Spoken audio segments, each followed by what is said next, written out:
Ok, alors avant de commencer l'épisode, je te propose de profiter de ce moment à m'écouter pour faire quelque chose dont tu seras fier après coup. Si tu m'écoutes depuis chez toi, fais du rangement. Le but, c'est qu'une fois que j'aurai fini de te parler, tu puisses te dire que t'as fait un pas dans la bonne direction. Je m'appelle Elio, et je te souhaite la bienvenue sur ce podcast que je produis pour partager mes expériences, répondre à tes messages, et surtout te donner envie de tout péter. Salut, j'espère que tu vas bien. Moi ça va très bien, psychologiquement.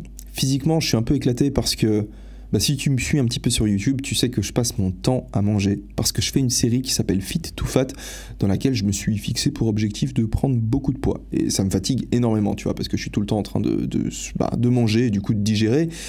Et peut-être parce que j'ai pris du poids, peut-être parce que je mange plus, peut-être un petit peu à cause des deux, mais je dors aussi beaucoup plus pendant la nuit. Et je me repose pas forcément aussi bien. Des fois déjà je me réveille pendant la nuit pour aller aux toilettes, c'est juste l'enfer. Mais enfin bref, j'ai des journées plus courtes que je passe avec moins d'énergie, enfin c'est juste pas cool. Mais du coup ça explique simplement pourquoi mon niveau d'énergie actuel est peut-être un peu plus faible. Je parle avec une voix peut-être un peu plus tranquille que dans les autres épisodes. Peut-être que ça te dérange pas, tu me dis, j'aimerais bien que tu me dises un peu ce que t'en penses, genre si tu penses que c'est cool aussi quand c'est le Elio un peu plus fatigué qui te parle. Dans tous les cas, voilà, je reste un peu tranquille, histoire de manager mon énergie de sorte à ne pas m'endormir au bout de 30 minutes d'enregistrement, parce que j'ai envie de prendre le temps pour l'épisode d'aujourd'hui. C'est un épisode sur un sujet qui me passionne, à savoir l'ordre et le chaos. Et je vais te raconter en fait pourquoi j'ai fait les choses comme je les ai faites pour ma première année de droit, pour ma deuxième année de droit et pour la troisième année de droit. Et tu verras, à mon avis, c'est assez intéressant, ça va te permettre de te représenter. Je vais t'offrir en fait un outil qui va te permettre de... C'est un schéma intéressant en fait qui permet d'analyser un peu ta vie. Donc vas-y, je t'en parle direct. Ce schéma, c'est l'ordre et le chaos. Qu'est-ce que c'est que l'ordre? Qu'est-ce que c'est le chaos? Vas-y, je te donne un exemple d'une situation dans laquelle tu es dans l'ordre à 100%. Tu te lèves le matin, tu vas aux toilettes, tu fais caca. Putain, tu vois, genre à quel point ça me monte à la tête le fait de manger. Et donc là, tout se passe bien, tu vois. T'es dans l'ordre. Ensuite, t'essaies de tirer l'eau, mais la chasse d'eau marche pas. Chaos. Quand tu te retrouves dans une situation que tu ne comprends pas, ou une situation où les choses ne se passent pas comme elles devraient se passer, t'es dans le chaos. Imagine que, j'en sais rien, je te file des feuilles de papier, des feuilles A4, une pile de 100 feuilles A4, et je te dis, mec, plie chacune de ces feuilles en deux. Quand je dis mec, c'est un tic de langage, hein, meuf, si tu préfères. Plie chacune de ces feuilles en deux. Tu vas plier ces feuilles en deux, au bout de 10 secondes, t'en auras juste trop marre, et tu vas juste t'ennuyer à mourir, tu vois. Parce qu'en fait, tu seras dans un excès d'ordre. Il y a trop d'ordre. C'est chiant. Tu te fais chier quand il y a trop d'ordre. Si au contraire, je te mets dans un hélicoptère et je te drop au milieu d'une forêt en Thaïlande, tout nu, tu vas juste, tu vas pas t'ennuyer. T'inquiète pas que tu vas pas t'ennuyer, tu vas juste avoir tes niveaux de cortisol qui vont péter un plomb, ton cœur il va battre à 380 battements minute, et au bout de 48 heures, tu vas mourir d'une crise cardiaque si tu t'es pas fait bouffer par un truc ou piquer par un petit serpent. Ce que je veux dire par là, c'est que l'excès de chaos, c'est pas top non plus. Et ce que tu essayes d'atteindre, toi, généralement dans ta vie, c'est un équilibre entre l'ordre et le chaos. Et je vais te donner quelques exemples. Par exemple, quand tu vas t'entraîner, admettons que tu n'aies jamais fait de squat. Je sais pas si vous voyez ce que c'est du... tu vois ce que c'est du squat. Tu n'as jamais fait de squat. Tu vas peut-être pas... Enfin non, tu as déjà fait du squat. Ok, on va dire ça. On dira les choses comme ça. Tu as déjà fait du squat. Tu vas pas aller sous la barre de squat et la charger à 1 kg. Tu vois, tu vas pas mettre 500 grammes de chaque côté. Parce que si tu fais ça, tu vas juste te faire chier, c'est beaucoup trop facile. Mais tu vas pas la charger à 300 kg non plus. Parce que si tu la charges à 300 kg, tu vas juste mourir. Donc ce que tu vas faire, c'est que tu vas charger ta barre de sorte à pouvoir maîtriser l'exercice, mais à ce qu'il y ait quand même une part de challenge dans l'histoire. Tu comprends ce que je veux dire? Et ce qui est fou, c'est que cet équilibre entre de l'ordre et du chaos, on l'a instinctivement. Quand on parle à un enfant, imagine que t'as un enfant, t'as peut-être un neveu, une nièce, ou peut-être même un fils ou une fille. Quand tu lui parles, tu vas automatiquement adapter ton vocabulaire de sorte à utiliser des mots qui sont hors du champ lexical connu par le petit ou la petite, mais tu vas quand même parler un peu comme un teubé. Tu vois ce que je veux dire? Tu vas pas parler full teubé, tu vas pas parler comme l'enfant parlerait, tu vas parler comme l'enfant parlerait, mais tu vas quand même ajouter des mots qui challenge le gosse. Parce que tu sais que si tu places l'enfant dans la situation où il a de l'ordre et du chaos, c'est là que l'enfant va grandir. Et ce qui est fou, c'est que dans nos vies, c'est exactement ce qu'on cherche. Tu veux, dans ta relation de couple, tu veux pas une relation de couple qui est 100% juste bordélique où tu sais jamais ce que ta copine ou ton copain va faire. Genre un jour il va se pointer, il s'est juste fait tatouer un truc sur la gueule. T'as pas envie d'un truc qui est complètement imprévisible, mais tu veux pas une relation de couple complètement prévisible non plus. Tu veux un équilibre entre les deux. Et moi, dans ton travail, c'est pareil, hein, tu veux pas un job hyper facile. Enfin bref, t'as compris, j'arrête avec les exemples. Ce qui s'est passé, c'est que quand j'ai commencé mes études de droit, j'avais l'équilibre parfait entre l'ordre et le chaos. C'est-à-dire que je commençais ma faculté de droit et j'avais donc des choses qui étaient nouvelles, c'est-à-dire la faculté de droit, c'est-à-dire les amphithéâtres qui étaient nouveaux, les gens qui allaient en cours avec moi qui étaient nouveaux. Donc j'avais tout un environnement aussi que je devais masteriser qui était neuf.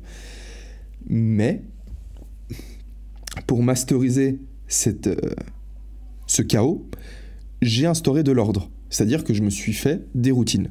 J'ai utilisé mon planning, mon agenda, et j'avais des routines. Et ces routines, en fait, c'était l'ordre. Je savais que quand je me levais, j'avais pas à me poser la question de qu'est-ce qui va se passer, qu'est-ce que je vais faire et tout, je sais pas quoi. Non. Je me lève, je sais exactement ce qui va se passer pour les 3 prochaines heures avant que les cours commencent. Pareil, les cours terminent, je sais exactement ce qui va se passer pour le reste de la journée. Donc, et c'est un peu ce que tu as à l'armée. Et moi, j'ai pas su capter ça hein, quand j'ai fait mon service militaire. Mais l'armée, c'est ça. L'armée, c'est de l'ordre à 100%.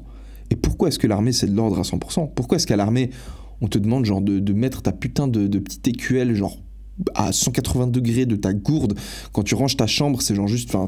c'est des règles qui, a priori, peuvent sembler complètement ridicules, absurdes. Je sais pas si vous avez déjà fait... Enfin, la plupart de vous l'avez pas fait, mais pour tous ceux qui ont fait un service militaire en Suisse, ou un service militaire dans n'importe quelle armée du monde, je sais pas comment vous l'appelez en France ou en Belgique, mais en Suisse, on appelle ça l'ordre en chambre. C'est-à-dire que quand tu ranges ta chambre, tu es censé le ranger d'une certaine manière précise. Bah, la raison pour laquelle il y a tous ces codes de conduite qui sont hyper stricts, tout est hyper méga protocolé, c'est parce que le jour où tu te retrouves à la guerre, bah, le chaos qui règne sur le champ de bataille, il doit être compensé par un ordre, si tu veux, suffisamment grand.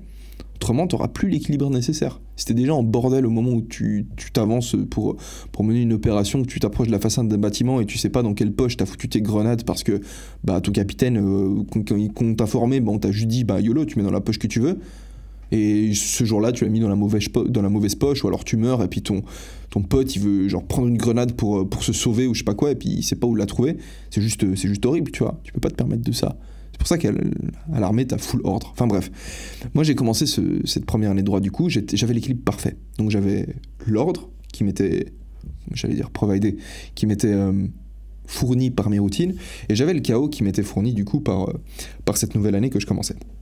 Quand s'approchait, au fil que s'approchait la fin de l'année, donc j'avais un peu de pression, tu vois, parce qu'on allait avoir nos examens, je vois que j'ai réussi mes examens, et je sais qu'à partir de là, ma deuxième année va être tranquille, tu vois, c'est ce que je t'ai dit dans l'épisode précédent du podcast. Je t'ai dit que je savais que je réussirais mes études. Parce que j'ai su que j'avais l'équilibre qui était bon, en fait. J'ai su comment, j'ai compris en fait que les études, c'était juste de la discipline à 100%. Tu travailles, t'as des résultats, c'est tout. C'est comme le sport. Ça va pas plus loin, c'est pas compliqué, en fait. Il faut juste pas te laisser envahir par le chaos. Il faut juste pas avoir du travail en retard, il faut juste faire les TP quand tu dois faire les TP, il faut juste aller en séminaire, il faut juste participer, il faut juste faire les trucs qu'on te demande de faire et tout se passe bien. Mais le problème, tu vois, du coup, c'est que j'ai eu peur de l'excès d'ordre. Je me suis dit, ah mais putain, maintenant que j'ai capté comment ça fonctionnait, je vais juste me faire monstre chier en deuxième année de droit. Et en troisième année de droit, encore plus. Enfin, je veux dire, je connais l'université, je commence à connaître les infrastructures, les installations, je connais les gens avec qui je suis en cours. En gros, l'année passée, je vais juste me retrouver dans le même bâtiment avec les mêmes personnes, à bosser, mais ok, ce sera des nouvelles matières, mais en soi, je commence à capter plus ou moins le droit. Enfin, c'est plus si nouveau que ça. Enfin, je vais apprendre des nouveaux domaines du droit, mais ça va beaucoup se ressembler. Et en fait, je savais que j'allais avoir un excès d'ordre dans ma vie. Et ben ça me dérangeait. Et c'est pour ça que je me suis dit que il fallait que j'incorpore du chaos. Alors je me le suis pas dit consciemment, mais et surtout pas en pensant, en utilisant la terminologie ordre et chaos, mais c'est un truc que j'ai fait instinctivement. Comme j'aurais, de la même manière que j'aurais parlé avec un enfant de 3 ans en adaptant mon langage, ben j'ai fait en sorte de me placer, mon futur moi, dans une situation où il y aurait du challenge. Parce que c'est comme ça que tu grandis. T'as besoin de challenge pour grandir. Si t'es juste dans du full ordre, tu grandis pas. Tu te développes pas. Donc voilà. Un truc qui s'est passé pendant ma première année de droit, dont j'ai encore jamais parlé sur internet, et du coup vous êtes un peu des privilégiés, peut-être que j'en parlerai une fois sur... Comme si c'était un privilège de connaître cette vieille anecdote. Non, enfin, elle est assez stylée l'anecdote. Pour moi, elle est très importante, mais de là à parler de privilège, j'exagère un peu. Pendant que j'étais en première année, j'ai commencé à lire un livre, parce que je lisais beaucoup. Tous les soirs, je lisais, et du coup, j'ai lu pas mal de livres pendant cette période. Et j'ai commencé à lire un livre que j'ai arrêté de lire en plein milieu, parce qu'il m'a fait peur, en fait. Ouais, il m'a vraiment fait... Enfin, je te jure, ça m'a fait trop peur. Ce livre, c'est Le pouvoir du moment présent d'Eckhart Tolle. Dans ce livre-là, en gros, alors je l'ai toujours pas lu jusqu'au bout, j'ai lu, je pense, les 15 premières pages. Dans ce livre-là, l'auteur...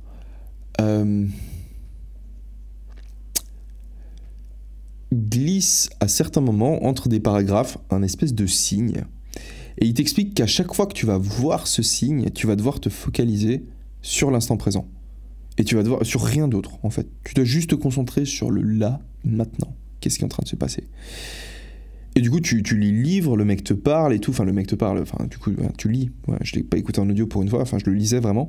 Donc, je lisais le livre et tout, et c'est un livre un peu qui est là pour te focaliser sur le moment présent, tu vois. Et moi, je l'ai pris parce que j'ai cru que c'était un livre un peu de développement perso, un peu en mode, vas-y, concentre-toi sur... Enfin, si, c'est un livre de développement personnel, mais je pensais qu'il allait me donner des clés pour passer à l'action maintenant, tu vois, genre en mode, maintenant, vas-y, fais des trucs. Et en fait...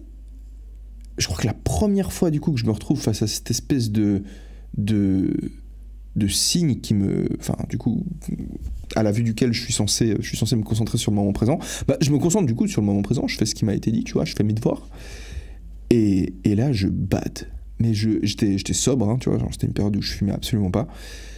Mais je me sens intensément connecté à tout.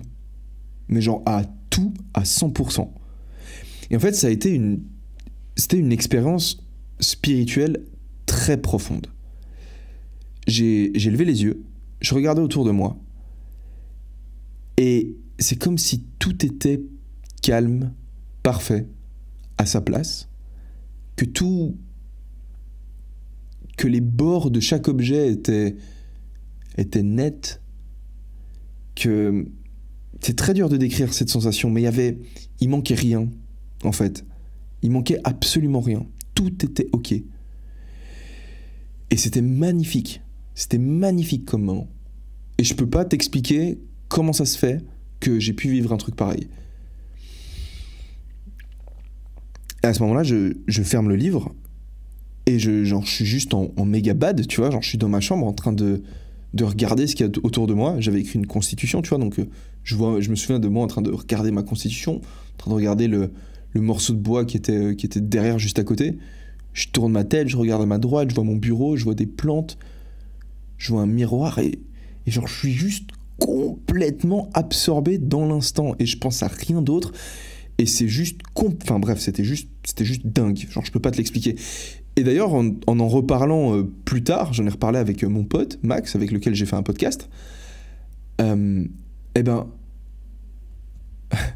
fait, genre, je connais d'autres gens qui ont vécu ce truc. Max, ça lui est arrivé et il arrosait ses fleurs, il me racontait. Et comment lui l'a décrit d'une très belle manière. Il a dit qu'il a eu la sensation qu'il y avait... Ah oui, non, lui, il a lu le livre. Et en fait, à la fin d'un paragraphe, l'auteur dit « Juste là, maintenant, que manque-t-il ?» Et puis du coup, t'as le signe. Du coup, Max arrête de lire et il se focalise sur l'instant. Il va arroser ses fleurs. Et au moment où il arrose ses fleurs, il réalise que, en fait, qu'il manque rien. Parce que s'il manquait quelque chose, ben plus rien ne serait.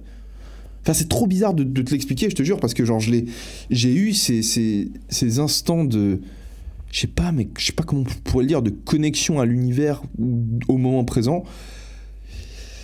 Je les ai eus sobres. J'ai expérimenté peut-être 3-4 fois. Je l'ai eu dans le train, si tu veux. Genre, je me souviens, une fois, j'étais dans le train, et c'était quelques années plus tard, et j'ai eu l'impression, le train était en marche, et j'ai eu l'impression de passer à la 3e personne, et genre de me voir de me voir dans le train. Je suis sorti du train, j'étais à l'extérieur du train, et je voyais à 360 degrés. C'était trop badant. C'était hyper badant. J'étais dans un Régio Express entre Genève et Lausanne, et j'étais juste en train de planer. Et j'étais sobre, hein. Je te dirais pas si j'avais pris des trucs. Enfin, je te raconterais pas l'expérience de cette manière-là. Je te dirais, bah écoute, j'ai pris un truc, et ensuite, j'ai eu des expériences spirituelles, par exemple, sous champignons, avec la psilocybine. Mais comme ça, sobre, c'est complètement dingue. C'est juste complètement fou. Enfin bref, je suis dans ma chambre, je lis ce livre, je le ferme, je bade complètement. Et là, je réalise en fait que c'est juste incroyable en fait. Qu'il y a tout qui est parfait, tout qui est à sa place. Et je me dis que si j'ai réussi à me maintenir dans cet état-là, c'est-à-dire à vivre pleinement dans le moment présent, bah en fait, il n'y a absolument plus rien qui posera problème. Parce que il n'y a aucun problème en fait dans le moment présent. Enfin, en tout cas, dans le moment présent de moi, dans ma chambre, dans mon lit, il n'y avait aucun problème. Tu vois, genre j'avais peut-être des soucis, des inquiétudes, un peu d'anxiété parce que j'étais en train de faire ma première année de droit et que si j'échouais cette année-là, j'étais exclu de toutes les universités en Suisse parce que j'avais passé mon temps à fumer des joints et à boire des coups avec des potes, genre au lieu d'aller en cours les années précédentes. Et ça me fait peur en fait, parce que je me dis que, et c'est comme ça que je l'ai expliqué à mes parents, je leur ai dit en fait, en gros, genre, j'ai eu l'impression que si je continuais à lire ce livre, j'allais juste me barrer et partir vivre dans une forêt, et genre juste partir en ermite, tu vois, parce que c'était juste, j'avais besoin de rien, tu vois, j'avais plus besoin de faire quoi que ce soit, j'avais juste à me connecter à l'instant présent et tout devenait magique. Donc voilà, j'arrête de lire le livre, je me replonge dans ma routine. Ça, c'est un événement du coup qui s'est passé pendant ma première année de droit, et il est très important à garder en tête. Parce que je commence ma 2e année de droit. Donc, de nouveau, j'ai ma routine. J'axe un petit peu plus mon travail, mon énergie et mon temps sur ma chaîne YouTube. J'avais lancé une chaîne YouTube pendant ma première année de droit. La chaîne YouTube que j'ai actuellement, tu vois, c'est une nouvelle chaîne que j'avais lancée pile pendant que j'étais en droit. Et je me lance dans ma routine et je crois que c'était en décembre, donc 3-4 mois après la rentrée, qui était en septembre. Il y a eu un salon, en fait, un salon de fitness. Et dans ce salon, j'ai fait une compétition. En fait, j'ai même fait une vidéo dessus. Excuse-moi, j'ai bégayé un petit peu parce que je suis en train d'allumer mon téléphone. Je sais que j'ai noté 2-3 trucs dont j'avais envie de parler pendant ce podcast parce que je me dis qu'avoir un peu des notes, histoire de pas être complètement genre bordélique, c'est peut-être un peu mieux. Donc il y a un fil conducteur malgré tout dans cet épisode et je pense que je ferai la même chose parce que ça m'a vraiment pris genre 30 secondes de noter 2-3 trucs et ça t'aidera un petit peu à mieux me suivre. Dans tous les cas, moi je suis partant pour faire un épisode un peu plus long aujourd'hui et ça m'intéresserait beaucoup d'avoir ton retour dessus. Donc hésite vraiment pas à me dire un peu ce que t'en penses par email ou par message Instagram. Et histoire que voilà, j'adapte au cas où. Donc voilà, je commence cette 2e année de droit, j'ai le sentiment que tout est trop simple. Il faut savoir un truc, c'est que moi pendant ma première année, j'avais au niveau des études, donc niveau du travail, ça s'est très bien passé. Au niveau relations amoureuses, c'était j'ai pas vraiment consacré de temps ou d'énergie à ça en fait. J'ai pas vraiment fait de soirée parce que les soirées j'avais déjà assez donné.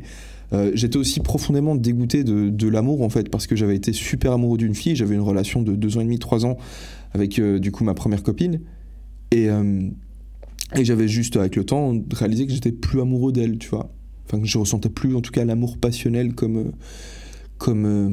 c'était à l'époque et que ma conclusion du coup ça a été si je ressens plus la même chose c'est que c'est peut-être pas la bonne fille donc il faut aller voir une autre fille et c'est exactement ce que j'ai fait. Du coup, j'avais rompu avec ma première copine, j'avais été voir d'autres filles et puis quelques autres filles, ouais. Et je m'étais rendu compte qu'en fait, que j'avais eu un peu l'intuition de, ok, t'as peut-être fait une erreur. Et j'avais juste ensuite peut-être nourri un sentiment peut-être de haine vis-à-vis de l'amour, parce que je me retrouvais avec plein de souvenirs qui étaient peut-être magnifiques avec du coup mon ex-copine, mais je pouvais pas les partager avec elle. Je pouvais pas lui écrire et lui dire ouais, regarde, tu te souviens de ce truc-là qu'on avait fait, ou regarde, j'ai vu ça, ça m'a fait penser à nous, parce qu'une fois on avait fait ci, ça, ou je sais pas. Tu peux pas faire ça. Enfin, tu viens de te séparer de la personne, tu peux pas genre garder un contact comme ça. En tout cas, je suis pas en train de poser une règle claire, une règle stricte, mais en tout cas moi je me sentais pas de le faire parce que c'était moi qui avais voulu me séparer d'elle, et je me voyais pas alors que j'avais quitté cette fille de venir lui réécrire, quoi. Enfin, même si j'en avais envie, tu vois, mais je pouvais pas parce que je savais que je devais lui laisser du temps pour tu sais, c'est difficile à dire. J'ai peut-être évolué, je sais pas. Enfin oui, disons que j'ai évolué. J'ai peut-être une philosophie là-dessus, une façon de voir les choses qui est un peu plus nuancée. J'ai eu tendance à penser par la suite que peut-être c'est pas à moi de décider ce qui est bien pour quelqu'un ou non. Que je peux simplement, tu vois, genre tu peux, quand tu te sépares, tu peux un peu demander à ton ex-copine comment est-ce que vous maintenez les rapports, et puis même si elle est dans un état où elle est peut-être pas forcément émotionnellement stable, te dire déjà que toi non plus, hein, t'es pas émotionnellement 100% stable. Et que du coup, si elle est partante pour maintenir un minimum de contact, et que toi aussi t'es partant, maintenez un minimum de contact et faites la séparation en douceur. Mais décider pour l'autre personne écoute, on va pas se parler parce que c'est pour ton bien, je sais pas si je le ferai maintenant. En tout cas, non, je sais que je le ferai pas maintenant. Mais c'est ce que j'ai fait, c'est ce que j'avais fait à l'époque. Et du coup, j'avais un sentiment, j'étais dégoûté vis-à-vis de l'amour. J'étais là, putain, vas-y, regarde, j'étais hyper amoureux de cette fille. Je l'ai aimée comme j'avais jamais aimé personne, et comme je pense être incapable de pouvoir jamais aimer personne. Et puis en fait, genre, j'ai juste des sentiments des souvenirs, pardon, que je peux plus partager avec elle. Donc c'est juste de la full mélancolie, en fait. Ça me rend juste triste de penser à ces trucs, et du coup je me suis dit les filles, ça m'intéresse pas. Donc j'ai eu quelques histoires très rapides parce que j'ai fait 1 ou 2 soirées. D'ailleurs, j'ai fait une soirée là avec cette histoire de plan à 4, je vous en avais parlé. Donc j'ai fait 2-3 soirées comme ça où j'ai eu quelques histoires avec des filles, mais je me suis jamais vraiment investi d'énergie parce que je cherchais pas du tout à me mettre en couple, et du coup c'est à chaque fois des relations qui se sont pas développées, en fait. Donc je te dis ça parce que pendant ma 2e année de droit, quand j'étais à Salon, que j'ai fait ma première compétition, il y avait une fille qui était là et qui faisait des démos de pole dance. Et cette fille, tu la connais peut-être, c'était Crystal Heights. Alors moi je fais ma compétition, j'ai remarqué qu'elle était là parce qu'elle faisait beaucoup de bruit. Au passage, on s'est écrit avec Christelle il y a 2-3 jours, peut-être même plus, putain, c'est 5 jours. Et j'ai son autorisation complète pour parler d'elle et parler de notre relation, et je lui ai même proposé de venir en parler avec moi. Donc dans un épisode de podcast suivant, peut-être le prochain, on pourra discuter un petit peu plus de notre relation et pas faire le bilan, mais voilà, moi je lui parle pas hyper souvent, et du coup ça va être une façon de rediscuter avec elle, de voir un petit peu où est-ce qu'elle en est, et surtout vu qu'elle est, en fait, je me suis senti de le lui proposer parce que Christelle c'est une artiste. Christelle, elle est aussi sur les réseaux, donc elle a quelque part un rapport à ce qui pourrait être défini comme étant sa vie privée qui est différent. Elle va partager des stories, par exemple, tu vois. La plupart des gens, ils partagent des stories, ils mettent pas leur tête en story, ils parlent pas à la caméra en story. Moi je le fais, tu vois, et Christelle aussi, elle le fait. Enfin bref. Du coup, il y a clairement moyen, ça va se faire. Christelle, je t'attends. On va avoir une petite discussion avec Christelle, et j'ai très hâte qu'on partage un petit peu, qu'on s'écoute, et puis qu'on fasse ça va être beaucoup de cons. Bref, non, mais vraiment, j'ai très hâte de ça, en fait. Je sais pas si on remarque, mais ça me met un peu d'émotion. Bref, du coup, j'arrive à ce salon, et puis il y avait cette fille qui faisait beaucoup de bruit, mais je l'ai pas forcément plus remarqué que ça, parce que j'étais assez focus sur, j'avais une compétition de freestyle, plus une compétition de set and reps, et j'avais un pote qui s'appelle Maël, que vous connaissez peut-être, pour ceux qui me suivaient depuis longtemps, qui était là pour me filmer parce qu'on faisait une vidéo YouTube de tout ça. Donc tu vois, moi j'étais vraiment en mode, vas-y, il faut que je fasse ma vidéo, faut que je regarde avec Maël les plans qu'il filme, etc., etc., etc. Et puis ça me prenait beaucoup d'énergie dans ma tête, et j'avais pas forcément la tête à regarder qui était là à ce moment-là. Tu vois, c'est pas c'est pas la meilleure manière de connecter avec des êtres humains quand t'as quelqu'un qui est en train de... Enfin, quand t'es en train de faire une vidéo YouTube, tout simplement. Mais Christelle est devenue amie avec des potes à moi, qui étaient aussi à cette compétition. Certains participaient, certains étaient venus pour nous encourager. Enfin, c'était une compétition à Lausanne. C'est une super compète d'ailleurs, c'était trop bien. Et en fait, je me souviens qu'on s'était revus ensuite. Enfin, revus, on s'était pas parlé, tu vois, ce jour-là. Mais une semaine ou deux après, j'étais aux agrès, donc à la gymnastique, tu vois, on allait faire du freestyle dans... On squattait les cours d'agrès en fait pour aller faire du freestyle avec eux. Tu vois, je fais du street workout, c'est un sport qui ressemble un peu à la gymnastique. Donc on allait dans les salles de gymnastique et puis on faisait du freestyle là-bas, tu vois. Et je me souviens que à un cours d'agrès, elle était là. Et puis là, on a parlé pour la première fois. Et je crois même que c'était... Mais oui, je te dis pas de bêtises. Je crois même que le jour où pour la première fois on s'est parlé avec Christelle, c'est le jour où je filmais ma vidéo sur le 540. Je suis pas certain, mais il y a de grosses chances. Enfin bref, on en reparlera avec Christelle parce qu'en plus on a eu une interaction qui est assez drôle en plus ce jour-là, mais j'ai envie d'en parler quand elle est là. Je veux lui demander en fait si elle se souvient des premiers trucs qu'on s'est dit et des premiers trucs qu'on a fait ensemble, parce que si elle s'en souvient, on va rigoler, vous allez rigoler aussi. Bref, Christelle, je m'entends bien avec elle. C'est une fille qui est genre juste complètement débordante d'énergie, qui a une personnalité complètement folle. Genre, enfin, elle est... T'as très très très peu de filles comme elle. J'allais dire, t'as pas de filles comme elle, enfin t'en as certainement des centaines de filles comme elle, parce qu'on connaît tous des gens qui sont complètement perchés. Christelle, elle est... En fait, elle a tellement de joie de vivre que c'est ultra contaminant, et moi je suis très touché par ça, parce que j'adore ces gens qui sont juste hors normes et qui dégagent un truc qui est ultra positif. Et Christelle, elle parle à n'importe qui, tu vois. Christelle, elle est dans la rue comme ça, elle voit quelqu'un et puis elle lui parle. Elle se pose pas de... c'est une fille qui se pose très peu de limites et qui est très extravertie, Enfin bref, c'est un truc qui m'a juste beaucoup touché, tu vois. J'ai adoré ça, je trouvais ça dingue. C'est très communicative, quand elle parle, elle a genre ses yeux qui brillent, elle fait des voix différentes et tout, on dirait un dessin animé, je te promets, cette meuf on dirait un dessin... Christelle, tu ressembles à un dessin animé. Bref. Christelle, elle me plaît bien, et on commence un petit peu à se fréquenter. On commence à faire des bébés, hein, voilà, vous avez tous compris on fait pas des vrais bébés, tu vois. Et au bout d'un moment... moi ça me faisait peur, tu vois, j'avais pas envie de... Je voulais toujours pas m'engager, j'étais toujours dans une logique de faut pas que je m'engage, parce que je voulais pas tomber amoureux, parce qu'il y avait même s'il y avait une super connexion entre nous, il y avait une super énergie, même si elle m'inspirait dans mon travail, parce qu'elle était aussi sur les réseaux sociaux, elle était sportive de haut niveau, je crois qu'elle venait de faire 2e au championnat européen de pole dance, donc elle était solide, tu vois. Et elle était tout le temps là pour aller s'entraîner avec nous, donc quelque part, on avait des modes de vie qui étaient plus que compatibles. Donc limite d'un point de vue rationnel, on aurait pu se dire, vas-y, fonce, qu'est-ce que t'attends, genre cette fille, elle est cool, genre elle te plaît, vous vous entendez très bien, et puis vous avez des tas de passions en commun, allez-y. Mais moi, ça me faisait peur, parce que j'avais pas envie de revivre un échec amoureux, je me sentais... je te dis, ça me faisait peur, j'étais dégoûté de l'amour. Et... Au final, de fil en aiguille, on en parlera peut-être un peu plus avec elle, je vais pas m'étaler là-dessus, mais on a fini par se mettre ensemble et devenir un couple. Et là, ça a été une bénédiction pour moi. Enfin, c'est un truc que j'ai eu un peu de la peine à voir comme une bénédiction, mais Christelle, elle m'a offert une perspective sur la vie qui est juste complètement différente et qui était surtout en fait à l'extrême inverse, ou je sais pas si c'est l'extrême inverse, mais qui était très très différente de celle que moi j'avais sur la vie.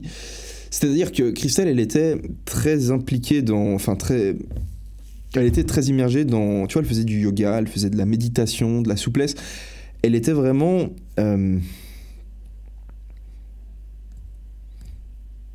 rien que le fait qu'elle médite, tu vois, elle cherchait l'atteinte d'états de conscience différents via la méditation. Et moi, c'est un truc que je connaissais pas, tu vois. Genre, enfin, je connaissais pas.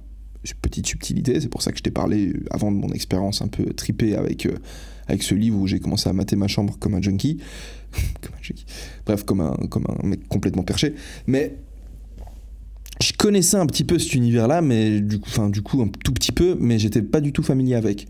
Et en fait, j'ai passé, je passais beaucoup de temps avec Christelle, on s'entraînait beaucoup, mais des fois, on avait des discussions sur le fait que je passais pas mal de temps à travailler. Et sur le fait que, pour Christelle, les choses n'avaient pas à être compliquées. Les choses n'avaient pas à être dures, en fait. T'es pas censé faire un truc, et je pense que c'est encore son avis en ce moment, mais je vais une fois de plus pas parler pour elle parce que simplement, Christelle, je sais que tu m'écoutes et que tu vas me taper si je parle mal de Watt. Mais surtout parce qu'en fait, je vais l'inviter, elle pourra en parler un peu plus. Mais Christelle avait une perspective sur la vie qui était très différente. Et elle était tellement à fond, tellement pleine d'énergie et communicative dans sa façon de voir les choses qu'elle m'a fait douter de ma façon de voir les choses à moi, en fait.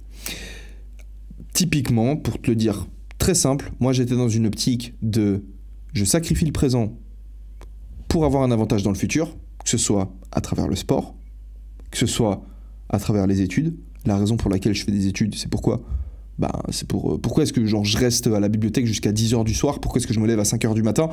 C'est parce que j'ai envie d'avoir un diplôme qui m'assure un job stable. Je suis devenu youtubeur, je fais des vidéos en Espagne, waouh.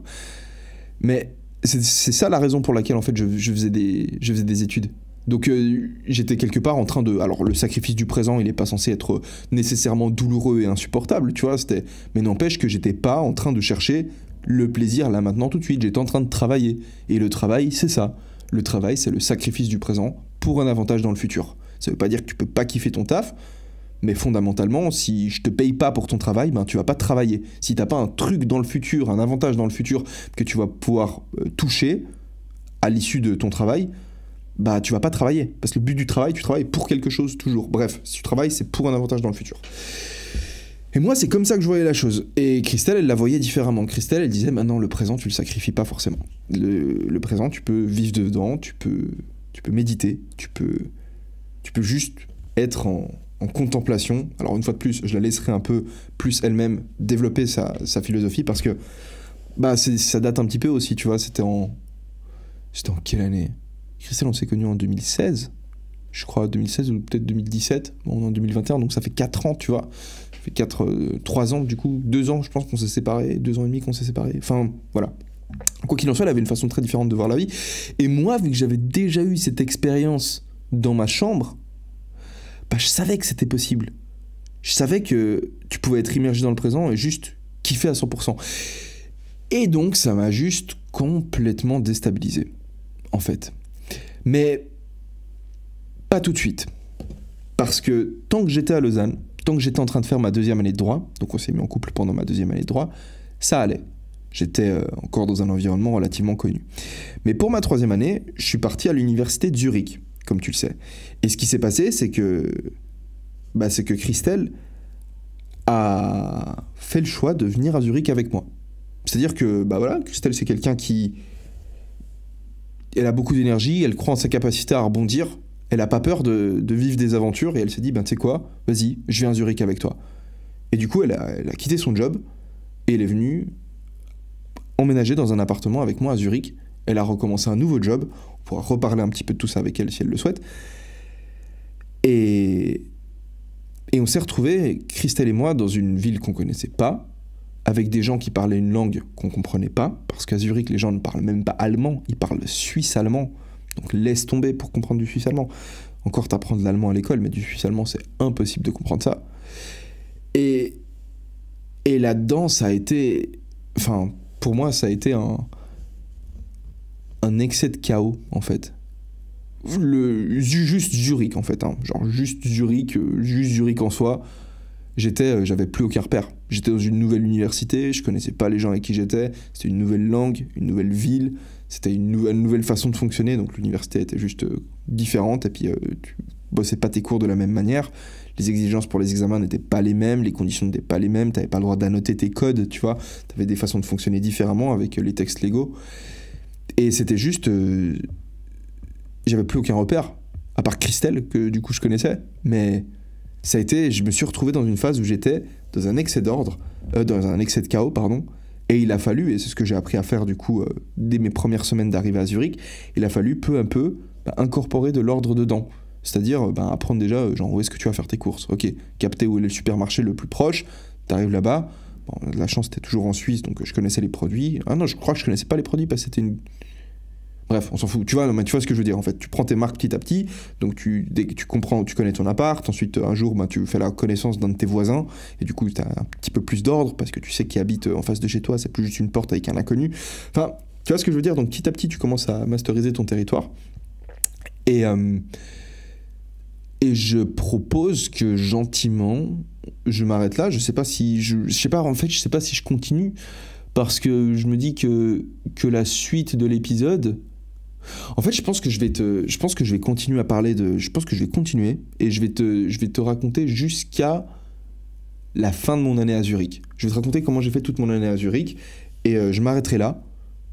Et ensuite, dans l'épisode suivant, du coup, je demanderai à Christelle de venir pour qu'on discute, elle et moi. Donc, on arrive à Zurich avec Christelle, on est dans notre appart. C'est un tout petit appart, mais plutôt vieux, mais on payait pas beaucoup de loyer, donc c'était l'avantage. En fait, il appartenait à une fondation qui c'était un immeuble qui allait devoir être détruit. Donc voilà, tu vois, on était dans cet appart, on était bien, on l'avait décoré, elle aimait beaucoup mettre de la décoration, donc elle mettait des petites lumières, des petits trucs comme ça, c'était cool, tu vois, genre ça. Moi, je suis très comme ça. En fait, ça, c'est un truc que j'ai pris d'elle, tu vois, parce qu'aujourd'hui, si tu me suis un peu sur Instagram, t'as dû voir que dans mon appart à Barcelone, tu vois, je mets des lumières, j'aime bien mettre des plantes. Et en fait, c'est un truc vraiment que j'ai eu de Christelle, que j'ai capté, que vivre dans un environnement que tu trouves joli et qui n'est pas juste 100% axé efficacité pure, parce qu'en soi, une plante, ça sert à que de... Genre, ça te fait juste perdre du temps à devoir lui donner de l'eau. Mais c'est quelque chose qui compte, en fait. Et j'ai réalisé, en fait, avec Christelle que rendre une pièce jolie, c'est quelque chose qui est important. Enfin bref.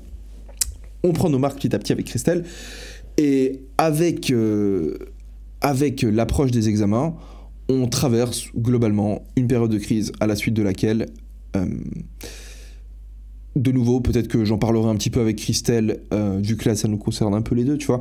J'en parlerai peut-être avec Christelle off caméra, off micro. Et du coup, on vous racontera ce qu'on a envie de vous raconter là-dessus. Parce que l'idée, c'est que... Voilà, elle m'a dit qu'elle était OK pour que je parle de nous, mais genre, je sais pas, tu vois, Christelle, je sais pas jusqu'à où t'es OK. Donc, pour faire dans les grandes lignes, on a traversé une période de crise, à la suite de laquelle Christelle est rentrée en Suisse francophone, et moi, je suis resté à Zurich, en fait, et j'habitais, en fait, dans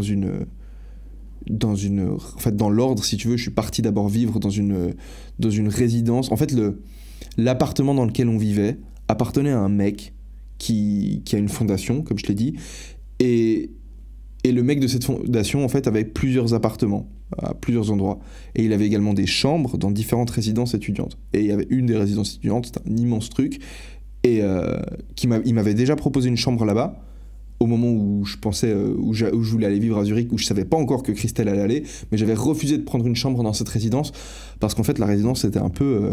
c'était pas très beau, en fait, c'était un peu creepy, genre pour le dire direct, c'était un bâtiment très vieux, c'était relativement loin de la ville, bref, ça me chauffait pas d'aller vivre là-bas.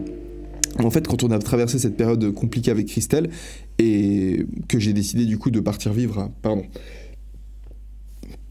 que j'ai décidé de partir vivre dans cette résidence, je suis parti vivre là-bas, et un peu plus tard, Christelle est partie. Christelle est partie elle est retournée en fait chez elle, tu vois, en Suisse francophone. Et je me souviens d'un moment, ça je vais en parler parce que c'est important dans ma vie. Pour te dire à quel point j'étais déstabilisé, à quel point j'étais perdu et je savais plus vraiment où mettre les pieds. Le fait que je vois que Christelle soit convaincue à ce point de sa façon de voir les choses et que quelque part j'y croyais aussi à sa façon de voir les choses, tu vois. Je sais pas à quel point, Christelle, tu me diras, je sais pas à quel point toi tu croyais à ma façon de voir les choses, mais moi je savais qu'il y avait une part de vérité dans ce que tu disais. Et Et en fait, c'est la raison pour laquelle ça me faisait flipper, ça me remplissait de doutes. Et je me souviens d'une discussion qu'on avait eue, du coup, où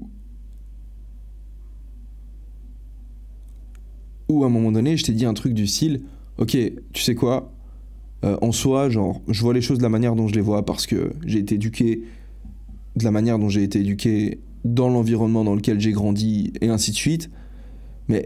Mais concrètement, si j'étais né, par exemple, j'en sais rien, en Arabie Saoudite, au Japon ou aux US, je verrais pas les choses de la même manière. Et est-ce que pour autant ma vision des choses serait fausse ? Non. Donc, quelle importance que je vois les choses d'une manière plutôt que d'une autre ? Donc au final, pour qu'on se réconcilie, dis-moi simplement comment toi tu vois les choses, et je vais simplement m'adapter à ta façon de voir les choses, je vais les voir comme toi, parce que un système de croyance n'est ni juste ni faux, en fait, il est surtout pas juste, c'est juste une façon de voir la vie, mais des façons de voir la vie, il y en a une tonne qui existent, donc en fait on s'en fout, la vie ça n'a pas vraiment de sens. On s'en bat les couilles en fait d'un système de croyance, on a juste besoin d'un système de croyance pour savoir comment on agit, mais en soi ça s'arrête là, tu vois. Et c'est pas du tout une façon de voir les choses que j'ai actuellement, et je développerai un petit peu plus tout ça dans ma vidéo sur le nihilisme, parce que je me suis fait un tatouage du coup pendant cette période, je me suis tatoué un astronaute musulman en train de prier, et il y a quelque chose d'assez profond derrière ce tatouage que je me suis fait. Mais en gros, j'ai juste, si tu veux, avec Christelle, j'ai juste, en fait, elle m'a permis d'expérimenter le rejet de tout paradigme, en fait. Je croyais plus en aucun système de croyance. En fait, je me disais que genre, je crois A, mais je pourrais croire B. Donc en soi, pourquoi croire A, pourquoi croire B ? Ben, autant rien croire du tout. Mais bon, tant que je suis avec Christelle, autant que je crois la même chose que Christelle pour qu'on s'entende bien. Et ou alors, autant ne croire en rien du tout. Enfin, quand j'étais pas avec Christelle, du coup, c'est un peu ce que je me suis dit, autant ne croire en rien du tout. Et puis juste kiffer l'instant présent. Et juste en avoir juste chercher la full gratification, quoi. Vas-y, on boit, on se drogue, on fait de la merde. C'est un peu ce que... Christelle, à part ça, j'ai tellement hâte que tu viennes sur ce podcast avec moi, parce que c'est marrant, c'est comme si t'avais une partie de l'histoire et que tu sais, j'ai l'impression que depuis 15 minutes je suis en train de bégayer, parce que je sens que t'as ta place, si tu veux, dans un épisode, et je sais que tu dois venir en parler avec moi, et qu'on discute de tout ça, que tu me dises comment toi tu te sentais, que tu me dises comment toi tu me sentais, que moi je puisse te dire aussi la même chose, tu vois. Parce que je pense que ce serait beau d'avoir cette discussion avec toi. On n'est jamais complètement revenu dessus, tu vois. On n'a jamais fait un bilan. On s'est séparés et puis on n'est pas revenu sur tout ça. En fait, on a un peu coupé les ponts. Et bref, je pense que tu as à 100% ta place dans cet épisode-là. Dans tous les cas, on s'est séparé avec Christelle, du coup. Moi, je suis resté à Zurich. J'ai terminé ma 3e année de droit à l'université de Zurich. J'ai tout réussi. J'ai même assuré en criminologie parce que j'ai juste été un boss. Et en droit réel aussi. Droit de propriété foncière, propriété immobilière, pardon. Enfin, j'ai un peu de la peine avec les termes parce que tu vois, j'ai fait en allemand, c'était Sachenrecht. Et non, vraiment, c'était sinon, d'un point de vue académique, c'était ouf. J'étais hyper fier de moi. J'ai réussi à faire une putain d'année d'université en allemand. Mais du coup, je termine mon année et je suis à l'université de Zurich, seul, dans cette résidence. Alors, il y a plein d'autres étudiants, hein, mais j'étais seul, j'étais plus avec Christelle. Et je me dis que je vais faire mon... Ah, mais non, mais je crois que j'ai dit de la merde, en fait, Christelle. Oh, non. Désolé, c'est peut-être parce que je suis un peu fatigué, je devrais arrêter le podcast. Bon, alors, Christelle, tu sais ce qu'on va faire ? C'est que tu vas venir sur le prochain épisode, et puis on va essayer de connecter nos mémoires pour qu'on raconte la vraie histoire. Parce qu'en fait, quand Christelle est rentrée en Suisse romande, on était encore en couple, en fait. On n'était pas séparés. Christelle est partie en Suisse romande, mais elle est retournée du coup chez elle, tu vois, à son ancien travail, mais on était encore ensemble. On a juste fait la décision de... Parce que du coup, c'est ça que je voulais la laisser raconter, c'est que Christelle, quand elle est venue à Zurich, elle a pris un travail, mais son travail, c'était juste horrible, en fait. C'était juste horrible pour elle. Elle passait des très mauvais moments. Et du coup, on pourra parler de tout ça, tu vois, à nouveau, mais c'était pour elle, c'était pas facile non plus. Et ça a contribué, j'imagine, dans une certaine mesure au fait que les deux, on était un peu en train de... On était en sang, tu vois, genre on était juste en train d'en chier à Zurich, dans cette ville qu'on connaissait pas, tu vois. Enfin bref, mais du coup, ouais, en fait, ce qui s'est passé, c'est que Christelle, elle était... Christelle et moi, on était encore ensemble, en fait, quand elle est repartie à... En fait, on a juste pris de la distance physique, mais on était encore ensemble. Elle est repartie, du coup, genre en Suisse romande, moi j'étais à Zurich. Et pourquoi est-ce que j'avais envie de dire ça ? Parce que je pensais que c'était important. Il y avait une raison pour laquelle... Ah oui, parce que j'ai pris la décision par la suite de faire également mon master à l'université de Zurich. Et de faire ma première année de master à Zurich, du coup, en bilingue anglais-allemand. Et de faire ma deuxième année de master à l'université de Lausanne en français. Et en fait, c'est une décision que j'ai annoncée en fait à Christelle pendant qu'elle était en train de vivre en Suisse romande. Elle qui pensait que moi, du coup, j'allais revenir en Suisse à la base, tu vois, parce que je n'en avais pas encore parlé de cette idée de master. Mais j'ai eu l'impression que j'avais pas encore pris tout ce que j'avais à apprendre de Zurich. J'avais pas encore dompté la ville quelque part. Et quand j'en ai parlé, elle m'a dit directement, mais il y a pas de souci, genre complètement ok, full ok, tu dois faire ce truc, mais vas-y fais-le. Et